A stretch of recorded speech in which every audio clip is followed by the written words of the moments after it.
ГСП онлайн. Городские новости сейчас. За последние сутки на дорогах города произошли два серьезных ДТП. В одном из них пострадал ребенок 2005 года рождения. Автомобиль Honda Civic столкнулся с Volkswagen Charan. Минивэн двигался по Советской со стороны проспекта Космонавтов. Оба водителя были пристегнуты ремнями безопасности. Маленькая пассажирка минивэна находилась в детском кресле. Но это не уберегло девочку от травм, к счастью, несерьезных.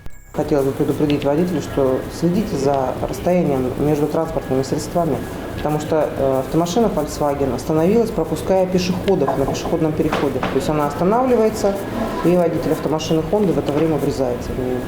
То есть соблюдайте интервал между транспортными средствами и следите, конечно, за дорогой. Еще одно ДТП произошло на первом километре автодороги Ухта-поселок Водный. Водитель 74-го года рождения, управляя ВАЗом 15-й модели, двигался в сторону города. Он не справился с управлением, съехал в правый кювет и перевернулся. В момент аварии мужчина был пьян. В результате он и его пассажир оказались в больнице Шудаяга с ушибами грудной клетки и переломами ребер.